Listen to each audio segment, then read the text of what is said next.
Greetings, fiends. It's your old pal Horror Mike back with another condensed version of the Friday night show. This time it's from last Friday's show, which was November 15th, 2024, featuring a bunch of horror, sci-fi, and horror comedy films, along with a few comic book related films for your viewing pleasure. First up, it's Blood Games. This is one you're going to have to check out, folks. Blood Games, 1990. The bodacious babes of an all-girl baseball team find themselves caught in a game of life or death against a rowdy group of backwoods goons. Directed by Tanya Rosenberg, more importantly starring one of my favorite babes from the 80s and 90s, Laura Albert. You may not recognize the name Laura Albert. She is more famous for her stunt work. She's probably done stunts for a few hundred films. She was in a few dozen films, and Blood Games is one of those, along with Dr. Caligari from approximately the same time. We're talking 1989, 1990. Another one that I highly recommend.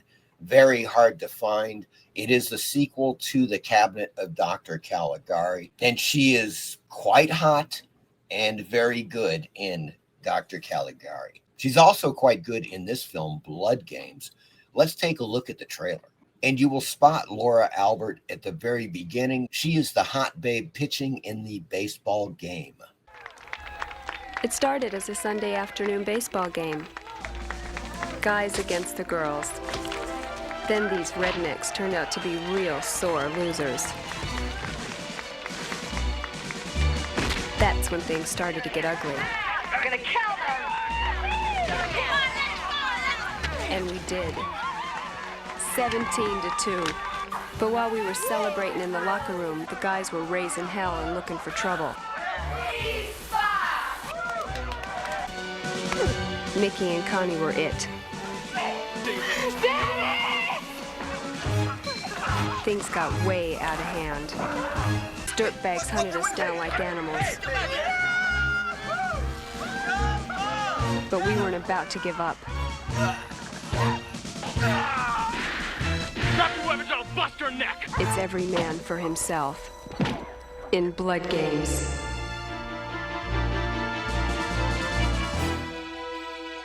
Thanksgiving's around the corner, folks, so I had to add Thanksgiving to the lineup.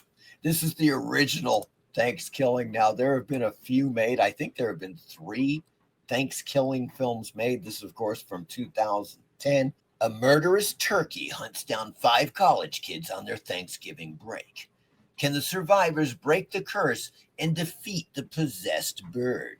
Well, of course not, because he comes back in at least 2 sequels. If you have not seen Thanksgiving, really you could take your pick. Thanksgiving 1, 2, 3, or all 3 if you want. I love the bird, which is Turkey.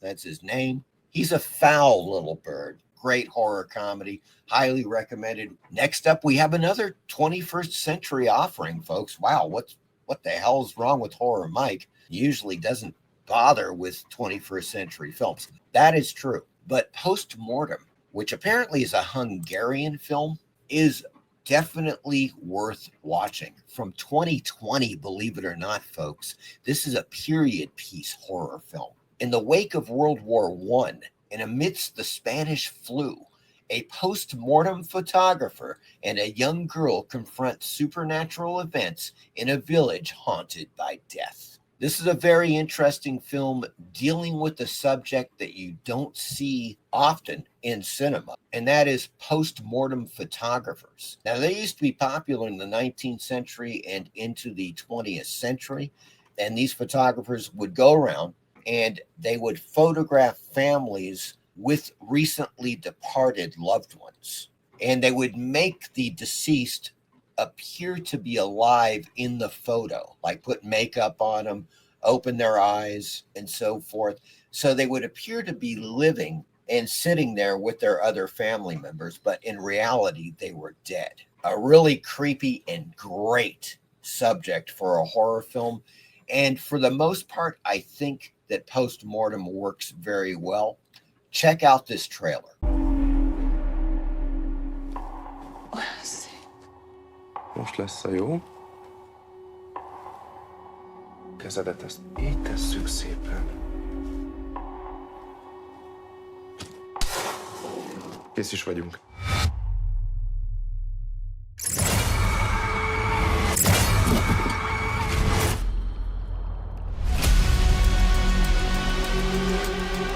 Mindenhol ott vannak. Hónapok óta hallom a sóhajtozásukat. Nem emberi hangok azok. Bent voltak a házamban éjszaka. Tetszik tudni, ki lehetett az? Nem lett volna szabad ide jönnöd. Most már ránk is haragszanak.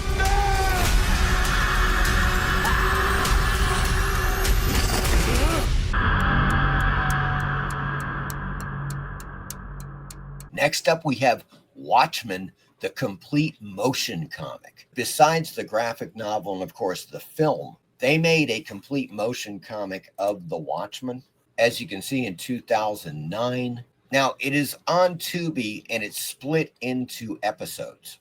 That's how they have this thing split by chapter. Just to let you know, it's also on YouTube. You can watch the whole thing, and I think it's 4+ hours long, folks. And they really do a great job. I like it a lot.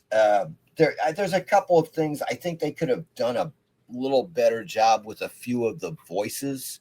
That's really my only complaint. The art looks great.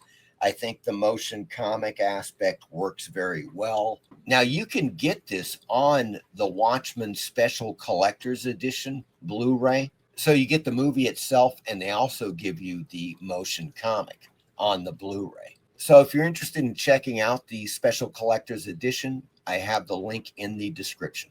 Next up, we have The Spirit. The Spirit, 1987, adapted from the famous Will Eisner comic strip, The Spirit. As it says, the Spirit uses his skills and courage to crack the criminal ring responsible for both his shooting and the murder of his best friend. I watched it. Well, I tried to watch it. I didn't watch the entire thing. It's just not that good. You know, they did that remake with Scarlett Johansson, which is more entertaining. It's still not The Spirit, and I wish they would do a proper adaptation of The Spirit. But at least we can enter The Black Room. The Black Room, 1935. Ignoring an ancient prophecy, evil brother Gregor seeks to maintain his feudal power on his Tyrolean estate by eliminating his twin Anton. Starring Boris Karloff. Oh yes, folks, Boris Karloff. And what is quite a nice mid-1930s horror film. Of course, pretty much anything with Boris Karloff in it is going to be least entertaining. And this one definitely fits the bill. Next up, we have another strange one from out of left field. The Cold Room. The Cold Room, 1984, thriller sci-fi drama. A British teen who visits mid-1980s East Germany with her writer father begins reliving the horrifying events that happened to a young girl in 1936.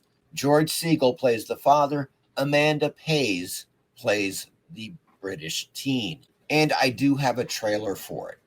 For 50 years, the secret of the Cold Room has remained hidden, waiting for a new victim to unlock its haunting nightmare. The Cold Room. She's afraid of it, but she can't escape it. The Cold Room. There's nothing behind that wall, Carla, except maybe another room. George Segal. And introducing Amanda Pays, the sensational British model they're already comparing to Nastasia Kinski and Brooke Shields. The Cold Room, where you not only watch the nightmare, you live it. Next up, we have Married to Comics. Now, I haven't watched this entire thing. I watched the trailer, and I don't know if I'm really that interested. I mean, let's put it this way, folks. As it says, Married to Comics 2023. A glimpse into the art and married life of Justin Green and Carol Tyler, two giants of autobiographical comics who set the bar for the genre. What interested me initially was, of course, the people that are in it. Robert Crumb, Art Spiegelman, Trina Robbins, Chris Ware. Hilariously enough, it seems a little woke. I mean, with something with Robert Crumb in it, you wouldn't expect that, but I get a woke vibe from this documentary, and that was just an immediate turnoff. Next up, we have Cake of Blood. I bet you haven't seen this one before. Check out that key art, folks. That is beautiful. Cake of Blood, 1971, horror, foreign, international. Under the oppressive Franco regime, that's Francisco Franco, 4 filmmakers united to create a horror anthology that examined classic themes through a transgressive lens. The only thing I can tell you is this. The cinematography is really good. Now, this is subtitled. I have not watched the entire film yet. If you're interested, you can see a trailer on YouTube, but it is on Tubi now. But I'll tell you one thing, that poster art, that key art is just beautiful. And the cinematography in Cake of Blood looks really quite good. Next up, folks, we have The Batwoman, direct from Mexico. The Batwoman, 1968 adventure sci-fi crime. When Acapulco wrestlers are being killed for their spinal fluid to create a species of fishmen, a wealthy luchadora's alter ego springs into action, and that luchadora is none other than the Batwoman, played by the vivacious Maura Monti, Ooh La La Sasson, folks, and directed by Rene Cardona. Naturally, I have a trailer for this, and this one you got to see to believe. It's just fantastic. It captures the spirit, especially of the late 1960s, perfectly. Check this out. Surge en la pantalla una nueva y sensacional figura. La mujer murciélago. Una mujer indomable, con un corazón de acero y un cuerpo escultural, personificada en una banda de asesinos. La mujer murciélago, un mundo de aventuras.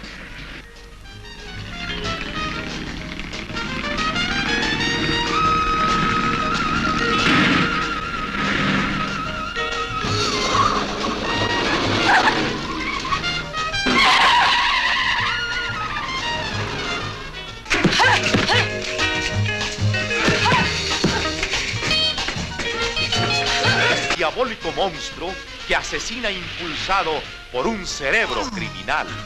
La mujer murciélago, dirigida por René Cardona para Cinematográfica Calderón, Sociedad Anónima.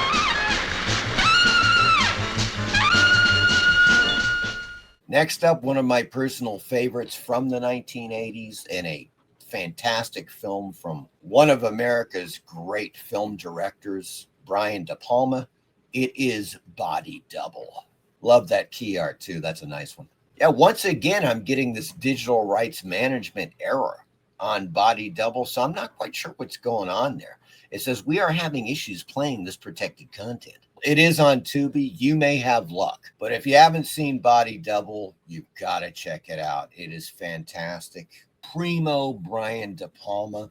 Next up, we have Legends of the Superheroes. Legends of the Superheroes, 1979.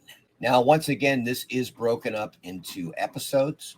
As it says, the best crime stoppers from the DC Comics join forces to kick butt, save the world, and then head to a celebrity roast for Batman, who is thankfully Adam West in this show. He's one of the best parts about this show. Of course, Burt Ward is Robin, and Charlie Callis is in this, as well as Frank Gorshin as the Riddler, who is not listed here, but he is in this. When I played it last Friday night, they gave me a copyright warning, so it immediately demonetized the video, and I'm not going to do that again. So I'm going to show you a short, just a clip. This is like a 20-second clip from the film to give you a little idea as to what's going on, but you might find it amusing. Let's put it that way. I think there's some parts in it that are much more entertaining than other parts. Let me just put it that way. But without further ado, here's a little clip from Legends of the Superheroes. You need help? Oh, are you the station owner? No, sir. Did you see who left this car here? No, sir. Seems odd. but you've got an honest face. Have you ever heard of Batman and Robin? No, sir. I know they're around here someplace. I'm gonna look for myself. And there you have it, folks. That wraps up our condensed version for November the 15th, 2024, the Horror Mike Show. I hope you enjoyed this video, and if you'd like, you can catch me live this Friday night at 8 p.m. Eastern Standard Time for another episode of the Horror Mike Show. As always, please like and subscribe. Thank you.